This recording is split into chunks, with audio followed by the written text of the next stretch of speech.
We are going to demonstrate how to use the Quagmire Interactive Solver on a Quagmire 3 cipher.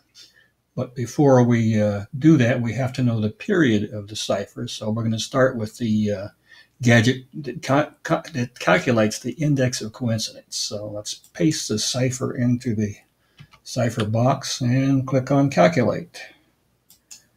All right, it says the best index of coincidence is for period 12, but since this is a Quagmire 3 cipher, its period should be between 6 and 8. So we've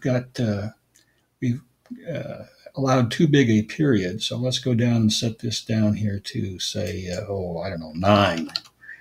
Okay, and try to calculate again. Okay, and this time it says the best index of coincidence is 56 for period 6. So it looks like period 6 is the period of our Quagmire 3 cipher, and we can use that to initialize the interactive Quagmire solver. Now we've launched the Quagmire Interactive solver. We can paste our Quagmire 3 cipher in this top box, and then we enter the period. Okay, we back over the 2 and put in 6, and now hit the Enter key. And now we've got the 6 rows for our key block.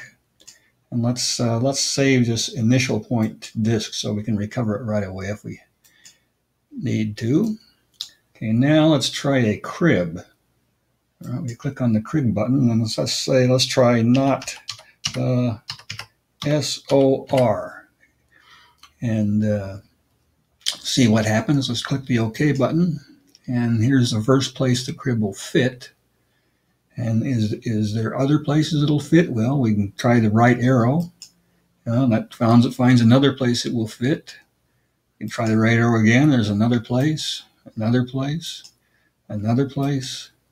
Okay, that's okay. We finally looks like 4 or 5, 6 of them. 1, 2, 3, 4, 5. Well, that crib isn't too good because it can fit in many other places, many places. So let's retrieve our starting point, all right, and put in a longer crib. Okay, not the sort. We'll put a T on the end and try again. Okay, and then we find the crib is placed clear down here, and let's try to drag it some more, and it disappears. So there's only one place the crib can fit. Okay, so I've skipped ahead some now, and I've added a couple more words here. Not the sort who would, I've added that, and with an I over here. I've added those letters. Now maybe we have enough letters so that double chain can fill in some more letters in the key block. So let's see, this is a Quagmire 3 cipher, so let's check that box, and we'll also check the rectangle fill. That sometimes gets some letters that double chain does not. Okay, and let's click on extend. Okay, well, we got 3 more letters by double chaining. Okay, and now there they are, I and R. Okay, now let's see, with an I, we've got a word starting with I, and maybe if it's a long one, it also has an SI there. We can get suggestions by clicking on this question mark and then clicking on the initial letter of the word. Okay, it says there are 82 fitting words. Okay, let's take a look at them. They're in order of length, so let's go down and try the longest words. Okay, with an, and passivity. Well, we can try with an insensibly and see what that does. Okay, well, that double chain gives you an inconsistency, so that cannot be right. All right, and we've removed that word. Let's try with an impossible. All right, that's the next choice. All right, let's try to put that in. Oh, there's 59 additions. We've sort of hit the jackpot here, and it is consistent, so there we are with an impossible, and this looks like mission here, impossible mission. So let's click on the M and put the M in. Okay, now maybe if Well, let's see how long a chain we've got. Maybe we can get an entire 26 links chain. No, it's just 9. Okay. With impossible mission, look around here. Let's see. Okay, thought. Maybe that's thought. S-O-U-G-H-T. Let's try that. G. Oop, come on now. G-H-T.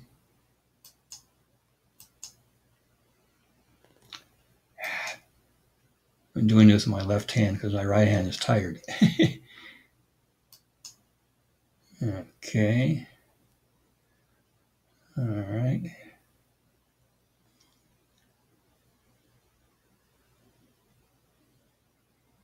Okay, thought. Maybe, how about that? T-H-A-T. After the thought. Oops. Hit the wrong one. Let's undo that and I'll switch to my right hand.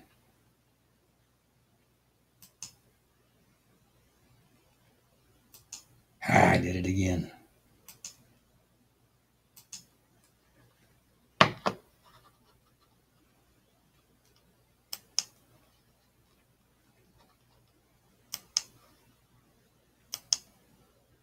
Okay, reasonable.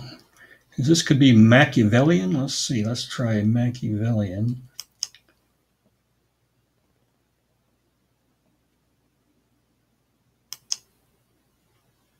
Okay, well, let's try extending again here with a double chaining. See what we get. 28 editions. Oh, well, we're getting key table filled up. Let's look at our maximum chain. 15. Well, we're getting closer. Okay, she would always. This must be a Y here.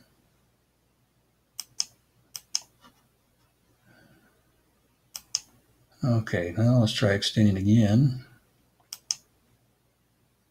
21 editions. Okay, now our key table is really filling up. Let's try the maximum chain again. And there we are. Now you got it has 25, but then the 26 letters obvious. And all the decimations, you see any words? Well, there's a word. We don't even have to look at the decimations. Quagmire. So the key is Quagmire. Let's see, can we identify a vertical key? We look around here, and there it is, videos, under T. So Quagmire videos are the keys to this cipher, and we've essentially solved it. We can finish in filling in the last few letters. So we got all the letters here. She always, okay, oriented. This must be a D there.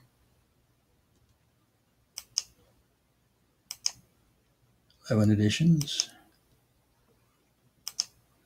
Okay, it looks like the key table is completely filled up now. Just for a demonstration, we can put it in the correct order, the keyword on the top, which is Quagmire. Okay, we'll start with a Q, put an X in the Q spot.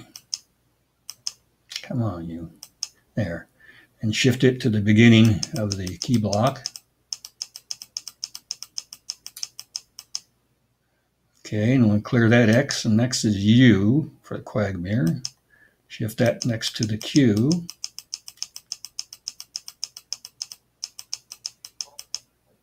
Okay, we got the A. Let's clear that X out. And QUAG is next, so I put an X under the G.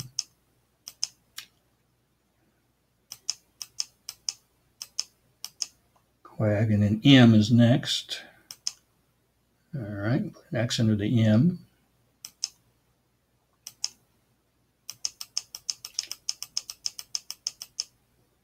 Okay, and then I.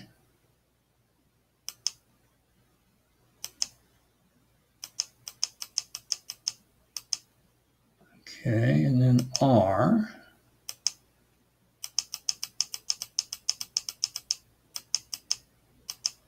And E is the last. X under the E.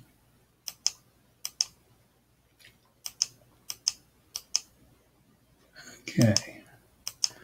Now we've got the key block. We've got Quagmire along the top, and there's Quagmires in all the other key rows. So now we've completed everything. We're done.